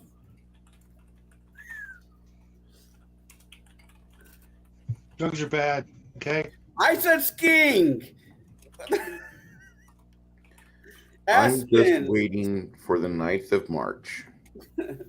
Yeah. We're all gonna die. What's the 9th of March? That's when Bruce runs his game. Oh, yeah. Wait. No. And the thought behind it is that, yeah, it's a very crunchy front-loaded game where you know the previous things that happened to your character at level 1. Growing up, you know what happened to you. It's not a World of Darkness game or a game like Cults where you have deep psychological scars. It's a game where you are basically a 15-year-old kid at level 1, just the type of game that Kai wants to play, and it treats most people. The average person in the world is going to be between 4th and 10th level. Either they've got ranks of commoner or levels of commoner or aristocrat or something, but they've been around, they've done stuff, so they can take things like a really bad accident with their wagon and have a head injury, and they might come out of it okay because they have enough to where they can manifest and soak enough. It's got exploding die damage, which some people are excited about. It's got it's got some other mechanics to it that are different too, like the combat initiative system is different. But the majority of the 4 hours I'm going to run you guys through is basically problem solving and talking with people and trying not to let the people around you get so fed up with the miserable weather and the fucking donkeys and all the things that could go possibly wrong to where you lose control of your cool. You don't lose your chill factor. You are able to still function no matter what. Yeah, you have an opportunity where you can lose like 6 donkeys off the side of a cliff face because that's the road that you've got to travel from this miserable dwarven village to civilization. And you've got to be able to weather the storm. You've got to be able to talk to people. You've got to be able to interact. And then whenever the worst things happen, like you get ambushed by bandits, hopefully you don't lose your ass. Yes, Squirrel Hermit, very Hackmaster-esque. My If question, Hackmaster and Hardmaster had a baby in the 3.0 engine or 3.5 engine or the PF engine, but it was all percentile based, that would be this game. why donkeys? Why is it always donkeys with you? Because they're tamer and easier to handle than horses. Yeah, I'm just curious. I mean, yeah. just You can handle relatively untrained people can still get a team of donkeys down a pass. But the pass you guys are going to be going on is not something that first-time donkey handlers are going to be doing. Your characters have known each other for years. You guys see each other 6 months out of the year because you go up this pass and you spend it with the fucking dwarves over the winter. And then as the thaws start to hit, that's when you start plotting your return. And you guys are responsible for a nation to receive the amount of coin that is expected to be circulated, newly brought into the system. So you're not putzes. so I can't play Billy Crystal. Yes, you can probably say Billy that. Crystal, somebody's going to be Jack Palance, somebody's going to, yeah, Daniel Stern's going to be in there. Right. Well, I want to be Buford Pusser. Maybe. Yeah. I'm going to have the 5 basic food groups in there: fighter, magician, rogue, and diviner or cleric. No banjo And bard. Oh, and bard. I was wondering if we're going to be bard. Yeah, you're going to have a bard in there. So are you going to pre-gen these characters there, Haas? I will. All right, because realistically, that's probably the way we should all go. Especially for one-shots. It's a one shot. I do I expect you guys to live? It's a possibility. I'm going to create 5th level characters. The basis for the game is going to be 30 levels, 8 typically, but up to 36 levels are going to be detailed in the final design document. 30 fucking levels. Yeah. That's not really that much, believe it or not, depending on No, how I'm you play. I'm used to playing higher I levels. mean- But it's been such a hot minute since I've been in any of those games. It's about context. A 20 level game compared to a 30 level game compared to a 50 level game. It's all about context. Right. So I mean, I'm fucking scared to roll anything past like- fucking 15. 4E, D&D 4E was a 30 level game. Yep. Mm-hmm. So Yeah, Really good compare idea. that to 3.5. 3.5 was a 20 level game. It's the context that matters and the power curve. Right, and I get that. But I said, it feels like most people I deal with anymore that I game with and it pisses me off. They're scared to run anything past fucking 15. Because in my opinion, games are really getting going by the time we're 15th level. Depends on the group, the game. Yeah, it really does. This It's game like, is not a very want Bruce's- fast-moving game. The current game that Bruce is, I'm in with Bruce, I want that to go all the way up to fucking 100. I just, I'm enjoying the fuck out of it. I just wish you'd let me play a fucking shifter. That's all. Shifter? Yeah, don't worry about it. Don't worry about it. Not important. I just forgot. really want to play the race. Eberron race once. that has lycanthropy-esque powers. Yeah. Okay. But no, I'm looking forward to this. If you five could give me like which of the basic food groups you'd prefer to play and what your focus you want to be. I will be the paladin. What? That'll be the fastest path paladin to fighter demotion promotion I've seen. I can play a paladin. I have faith in myself.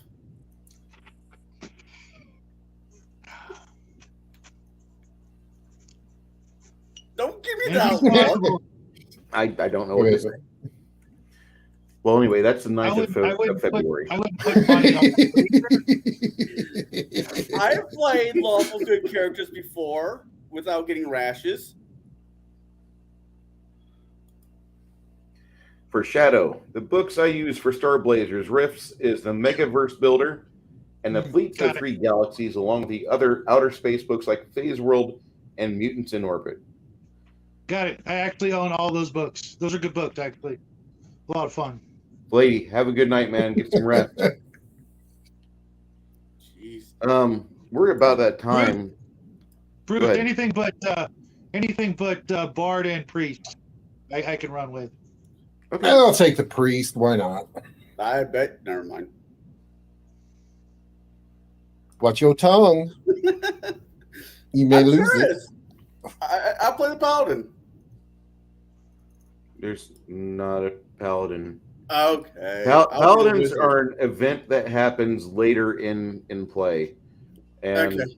you've like I took a hint from I kind of copied Hackmaster 5e on this because like Hackmaster 5e is a 20 level game, but like actually it's a 10 level game stretched into 20 levels.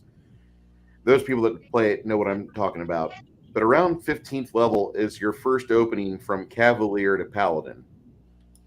And while I appreciate that, I'm not going to do that. But I am going to do something like that to where Paladins you have to evolve into it. You just can't. I'm 16 years old and I'm a Paladin. Oh, fuck you, kid. And I'm a I'm gnome. evil. No, I don't think that's real. I didn't want to be a gnome paladin. With a riding dog named Ambrosius. Exactly. Ambrosius! I just need to go watch the Labyrinth like 4 times in a row before we start playing this.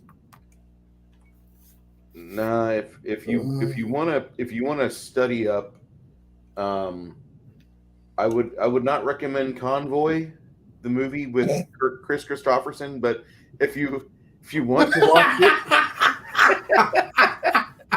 That Kai. Poor Kai. I no longer want to hear people give me shit about the movies I watch. I love C.W. McCall. That's all I'm gonna say. I mean, what movie am I thinking? Would Smokey and the Bandits be more appropriate?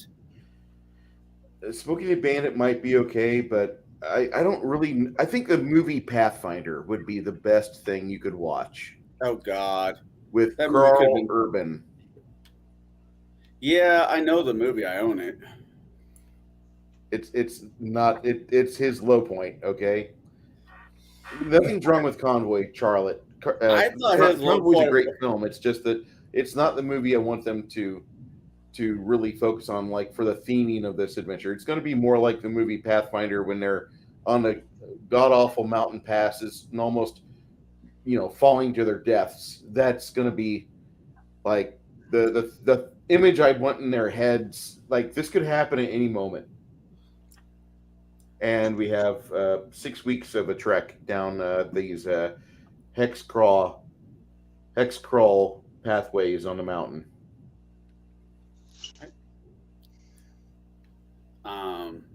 I'm sorry, I've been so attacking this entire night. You're fine. And Bruce is, I really and Bruce is didn't going to know have nothing but combat. Just for Kai. So happy. You have a I think mission, when Kai. combat You have a actually reason. starts, you It's guys a- will be happy because like there's an initial roll. Like when combat starts, one side or the other started it, the other side doesn't know. They get to roll a die and figure out on what initiative number do they actually get a chance to start making decisions for what they do. Because pretty much most way combat works in real life is you don't announce I've rolled for initiative. No, you jump out of the shadows, you try to ambush somebody, you try to keep it in your favor the entire time and not let them have their fucking chance to get their bearing. Once the initiative die is rolled up, other party gets a chance to roll and see what they're doing. Then it's really just a scrum and a toss up. Good luck. What classes are available? The So basic small. 5 food groups. Okay. Magic user, combat, melee, I'm guessing martial characters. Yeah, I think you should run the magic user. Whoever wants to play the fighter, tell me what type of fighter you want to play in Discord. We don't have to eat up combat or eat up real minutes on this, but just tell me what type of character. You guys sort out which ones. Who wants to play the wizard? Who wants to play the bard? Who wants to play the cleric? If you want to play an archer, a fighter type, go ahead. I don't give a shit. I'll roll it up. I'll be the wizard. You guys figure it out. You 5 figured out, not me. This is a team building effort that I'm throwing at you. All right. So for next week, I think what we're going to do is we're going to touch on the last corner of this, which is the narrativism, and then what we'll do with the remaining Didn't we time. already? Bruce will give us. Not really. We didn't dive into it. We hit 2 out of the 3. And then what we'll do is that'll be probably about half of it. The other half, Bruce is going to give us some background on the world that we're going to be playing in for the following week. Will do. Looking forward to it. So go ahead and go around the table. Jade, what do you got coming up this week? So getting over strep is my number one. Not hacking my lungs out. That's where I was last week. I was on the couch with 102 fever instead of being on here with these guys discussing Exalted and my likes and dislikes of it. But no, this week I have some family coming into town, so that'll be this weekend. But I'm going to be trying to put pen to paper for Gatekeepers. It has come to my attention that when I would publish the schedule for Gatekeepers, affiliate channels that could see the material would cover the material same day or same week of the material that we were planning on covering on Gatekeepers. So I'm going to be kind of putting that behind the GM screen at this point, and it's going to be reserved for just Gatekeeper members instead of Gatekeepers and Masters. So I'm going to be coming up with the topic for next week as well as the questions and trying to publish that ahead of time to just the Gatekeeper members. I'd like to see more people get involved with that stream. I feel like if I jump in there, then we're just like doing GK Part 2 on Thursdays. It's Yeah, such a I would like to. I have recommended a couple of great YouTubers out there. Hopefully, they'll show up. Yeah, I wouldn't mind having any of the masters of the Gatekeepers on at any time for any panel that they want to be a part of, especially if it's a topic they actually feel strongly about. The masters of the Discord server, they're welcome to join panel at any time. That's why I was posting the link to where the masters could see it, is so they could join if they so chose. I haven't had any takers since I want to say December. So haven't had any Was that takers Fritz? since you. Was that Fritz that joined us? Fritz joined, I think, with Max, but it was Heathen Dog that joined us in December. No, when we did Ancient Ruins. Oh yes, Fritz was there. Yeah, but that was December. Oh, was it? Okay. Yeah. So Yeah, we're going into late February now. Yep. All right, Connell, what do you got coming up this week? Well, Okay, let's see. hold on. I might do a video Friday or Saturday. I might just do a stream Friday or Saturday. I don't know. But Sunday, me, Shadow, and Gentleman Jack, and some other fine gentlemen will be talking about 1980. I don't know the year on it. Movie, the Krull, Krull. Roll. Yeah.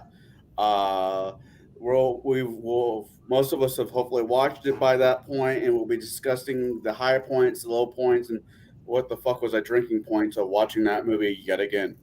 Not saying it's a bad movie, just not saying it's a good movie, but that's just my opinion. That's all. That's what I got.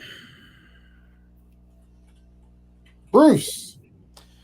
I'm looking at something that looks like it's appearing on Reddit right now. And for those of you that don't have Reddit, the grant at Columbia Games is talking about doing a 40th anniversary hardcover book for Harnmaster. And he's looking to get involved with people and do free PDF copy reviews. And maybe Actually, that was I got that in my email and I put that in Discord. Yeah, so that was from my email. I kind of got the same thing. So, okay. So he's the 40th anniversary of Harn is upon us, so that makes me happy. If you're not familiar with Harn, just do a casual search for it, or look at Columbia Games' website. They have probably the most extensively detailed fantasy game world in creation, much more than Forgotten Realms. It's better detailed, it's better realized, and I'm just going to say that they're solid people. So if you are into that sort of thing, I recommend it because they have a wonderful world that you can decide on how you want to run your game, Simulationist, Narrative, or Gamist. And no matter what, it's going to have the same level of detail tomorrow, because that's one thing they really excel with. For my games or my information that I'm going to be putting on YouTube, I'll be doing, starting on Saturday, I'm looking to have a video drop one per day on my channel, along with my regular schedule. It might be only a 10-minute video, but I'll be doing more shorter videos that are just going to pop up out of nowhere. I've got to be doing this because I need to do more stuff with Dungeons and Delvers. I've got to do some other reviews that I need. I want to finish up Men, which was a fucking success. And if you're not certain about Men, I've got a review on my YouTube channel. Check it out. If you get offended easy, just skip right over. Why are you even listening to me? Anyway, on to the other fine people of this panel. Shadow, what do you got coming up? It's right there in the name, Shadow and Son. Me and my boy doing different crafts and painting and game and miniature reviews and product reviews. Tonight we're doing a craft video to help those of you out there who paint miniatures and do things like that. We're going to show you how to make some really extraordinary miniature bases for your larger miniatures instead of just the simple black circle that so many miniatures come with. We're going to show you guys something really to turn them into a work of art. And then Saturday, I've got my sci-fi Shadow Chat. Thanks again, Baron, for the title, where we will be talking about some sci-fi related gaming topic. We haven't picked it yet. And then, on to the next week with the usual schedule with me and my boy. Of course, hanging out with Connell on Sunday. But, you guys have been watching the channel long enough. You know our schedule. It's usually a video a day plus a couple extras on Tuesday, Thursday, and, whatever, just happens to, spark our interest. All right, Kai, any interesting musings that are going to be in Bruce's Discord? Those of you who are watching on Bruce's channel, his Discord link is in his description. With all honesty, I'm trying to find. I kind of wrote a bunch of not happy stuff later, so I'm just trying to find motivation again to write something new. I'm sure I'll find something to write, but right now I'm just kind of on empty, and I'll figure out something. just right. With an idea, and if it's good, I'll buy it and I'll write something interesting. I don't know yet. Right now, I'm just trying to find new motivation. That's all. Okay. Myself, Bruce brought up the Harn thing. I did get the email as well. I did reach out to him, so I'm just waiting to hear from him. I'm going to probably try to set up some kind of interview for my channel. I think that'd be for your channel, dude. And take a look at what he's got, for the PDF copy that he has. Definitely take a look at that, see what we can do to try to get him in for an interview and whatnot. And I've got a couple of reviews that I've been putting off, and I'm gonna have to just pull the trigger and do them. I've been trying to get be more on the Twitch side, and I've been kind of failing at that. Just some stuff here at the house that I've had to deal with and whatnot. So, but trying to get back on track and everything else. So thank you everybody for the support that you've shown. I do appreciate it. So, and I think that's our show for the night. So, Bruce, why don't you take us out? All right, ladies and gentlemen, thank you so much for waiting with us all the way from start to finish. For those of you that are watching this after we've broadcast live, we thank you for your time. It is a valuable commodity, and we look forward to talking to you once again next Thursday evening to follow up on a sequel or follow up officially to this podcast. Thank you so much.